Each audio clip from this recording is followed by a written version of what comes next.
Democratic Republic of Congo, cursed by its natural wealth. The Democratic Republic of Congo is potentially one of the richest countries on earth, but colonialism, slavery, and corruption have turned it into one of the poorest. The world's bloodiest conflict since World War II is still rumbling on today. It is a war in which more than 5 million people died, millions more have been driven to the brink by starvation and disease, and several million women and girls have been raped. The Great War of Africa, a conflagration that has sucked in soldiers and civilians from 9 nations and countless armed rebel groups, has been fought almost entirely inside the borders of one unfortunate country, the Democratic Republic of Congo. Many of the country's mining operations are connected to the waters of the mighty Congo River. It is a place seemingly blessed with every type of mineral, yet consistently rated lowest on the UN Human Development Index, where even the more fortunate live in grinding poverty. Here is a brief testimony that may help you visualize what we are talking about. I went to the Congo this summer to find out what it was about the country's past that had delivered it into the hands of unimaginable violence and anarchy. The journey that I went on, through the Congo's abusive history, while traveling across its war-torn present, was the most disturbing experience of my career. I met rape victims, rebels, bloated politicians, and haunted citizens of a country that has ceased to function. People who struggle to survive in a place cursed by a past that defies description, a history that will not release them from its death-like grip. The Congo's apocalyptic present is a direct product of decisions and actions taken over the past 5 centuries. In the late 15th century, an empire known as the Kingdom of Congo dominated the western portion of the Congo and bits of other modern states such as Angola. It was sophisticated, had its aristocracy, and had an impressive civil service. When Portuguese traders arrived from Europe in the 1480s, they realized they had stumbled upon a land of vast natural wealth, rich in resources, particularly human flesh. The Congo was home to a seemingly inexhaustible supply of strong, disease-resistant slaves. The Portuguese quickly found this supply would be easier to tap if the interior of the continent was in a state of anarchy. They did their utmost to destroy any indigenous political force capable of curtailing their slaving or trading interests. Money and modern weapons were sent to rebels, Congolese armies were defeated, kings were murdered, elites slaughtered, and secession was encouraged. By the 1600s, the once mighty kingdom had disintegrated into a leaderless anarchy of many states locked in endemic civil war. Slaves, victims of this fighting, flowed to the coast and were carried to the Americas.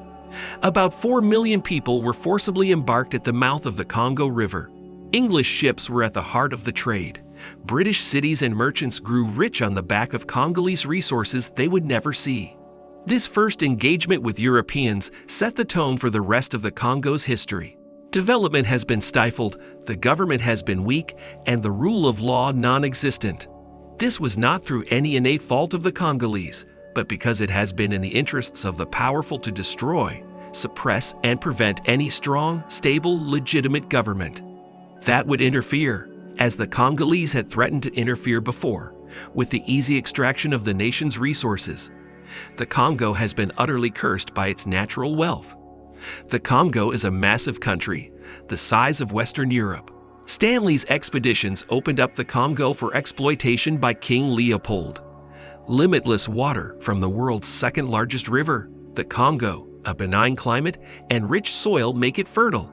Beneath the soil, abundant deposits of copper, gold, diamonds, cobalt, uranium, coltan, and oil are just some of the minerals that should make it one of the world's richest countries. Instead, it is the world's most hopeless. The interior of the Congo was opened up in the late 19th century by the British-born explorer Henry Morton Stanley. His dreams of free trading associations with communities he met was shattered by the infamous king of the Belgians, Leopold, who hacked out a vast private empire. Congo rubber was in high demand after the pneumatic tire appeared on the market in 1888. The world's largest supply of rubber was found at a time when bicycle and automobile tires and electrical insulation had made it a vital commodity in the West. The late Victorian bicycle craze was enabled by Congolese rubber collected by slave laborers. To tap it, Congolese men were rounded up by a brutal Belgian-officered security force. Their wives were interned to ensure compliance and were brutalized during their captivity. The men were then forced to go into the jungle and harvest the rubber. Disobedience or resistance was met by immediate punishment, flogging, severing of hands, and death. Millions perished. Tribal leaders capable of resisting were murdered, indigenous society was decimated, and proper education was denied. A culture of rapacious, barbaric rule by a Belgian elite who had no interest in developing the country or population was created, and it has endured. In a move supposed to end the brutality, Belgium eventually annexed the Congo outright, but the problems in its former colony remained. Mining boomed, and workers suffered in appalling conditions, producing the materials that fired industrial production in Europe and America. Uranium used to construct the atomic bomb was sourced from Congo. In World War I, men on the Western Front and elsewhere did the dying, but it was Congo's minerals that did the killing. The brass casings of Allied shells fired at Passchendaele and the Somme were 75% Congolese copper. In World War II, the uranium for the nuclear bombs dropped on Hiroshima and Nagasaki came from a mine in southeast Congo. Western freedoms were defended with Congo's resources, while black Congolese were denied the right to vote or form unions and political associations. They were denied anything beyond the most basic of education. They were kept at an infantile level of development that suited the rulers and mine owners, but made sure that when independence came, there was no homegrown elite who could run the country. Independence in 1960 was, therefore, predictably disastrous. Bits of the vast country immediately attempted to break away. The army mutinied against its Belgian officers, and within weeks, the Belgian elite who ran the state evacuated, leaving nobody with the skills to run the government or economy. Mobutu, pictured with Jacques Chirac, was courted by the West for decades. Of 5,000 government jobs pre-independence, just 3 were held by Congolese, and there was not a single Congolese lawyer, doctor, economist, or engineer. Chaos threatened to engulf the region. The Cold War superpowers moved to prevent the other from gaining the upper hand. Sucked into these rivalries, the struggling Congolese leader, Patrice Lumumba, was horrifically beaten and executed by Western-backed rebels. A military strongman, Joseph Désiré Mobutu, who had a few years before been a sergeant in the colonial police force, took over. Mobutu became a tyrant. In 1972, he changed his name to Mobutu Sese Seko Nkuku Ngbendu wa Zabanga, meaning the all-powerful warrior who, because of his endurance and inflexible will to win, goes from conquest to conquest, leaving fire in his wake. The West tolerated him as long as the minerals flowed and the Congo was kept out of the Soviet orbit. He, his family, and friends bled the country billions of dollars. A $100 million palace was built in the most remote jungle at Brutality, and an ultra-long airstrip next to it was designed to take Concorde, which was duly chartered for shopping trips to Paris. Dissidents were tortured or bought off. Ministers stole entire budgets. Government atrophied. The West allowed his regime to borrow billions, which was then stolen, and today's Congo is still expected to pay the bill. In 1997, an alliance of neighboring African states, led by Rwanda, which was furious Mobutu's Congo, was sheltering many of those responsible for the 1994 genocide. Invaded after deciding to get rid of Mobutu. A Congolese exile, Laurent Kabila, was dredged up in East Africa to act as a figurehead. Mobutu's cash-starved army imploded, its leaders, incompetent cronies of the president, abandoning their men in a mad dash to escape. Mobutu took off one last time from his jungle Versailles, his aircraft packed with valuables, his unpaid soldiers firing at the plane as it lumbered into the air.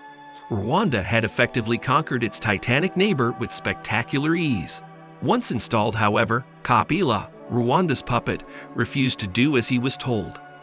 Again, Rwanda invaded, but this time they were just halted by her erstwhile African allies, who now turned on each other and plunged Congo into a terrible war. Foreign armies clashed deep inside the Congo as the paper-thin state collapsed totally and anarchy spread. Hundreds of armed groups carried out atrocities and millions died. Ethnic and linguistic differences fanned the ferocity of the violence, while control of Congo's stunning natural wealth added a terrible urgency to the fighting. Forcibly conscripted child soldiers corralled armies of slaves to dig for minerals such as coltan, a key component in mobile phones, the latest obsession in the developed world, while annihilating enemy communities, raping women, and driving survivors into the jungle to die of starvation and disease. Bags of coltan, used in mobile phones, and manganese are carried at a mine. A deeply flawed, partial piece was patched together a decade ago. In the far east of the Congo, there is once again a shooting war as a complex web of domestic and international rivalries see rebel groups clash with the army and the UN, while tiny community militias add to the general instability. The country has collapsed, roads no longer link the main cities, and healthcare depends on aid and charity. The new regime is as grasping as its predecessors. I rode on one of the trainloads of copper that go straight from foreign-owned mines to the border and onto the far east, rumbling past shanty towns of displaced, poverty-stricken Congolese. The Portuguese, Belgians, Mobutu, and the present government have all deliberately stifled the development of a strong state, army, judiciary, and education system because it interferes with their primary focus, making money from what lies under the earth. The billions of pounds those minerals have generated have brought nothing but misery and death to the very people who live on top of them, while enriching a microscopic elite in the Congo and their foreign backers, and underpinning our technological revolution in the developed world. The Congo is a land far away, yet our histories are so closely linked. We have thrived from a lopsided relationship, yet we are utterly blind to it. The price of that myopia has been human suffering on an unimaginable scale. What are your thoughts on this? Let us know in the comment section below. If you enjoyed the video, hit the subscribe button and notifications bell to be notified every time we upload. Thanks for watching.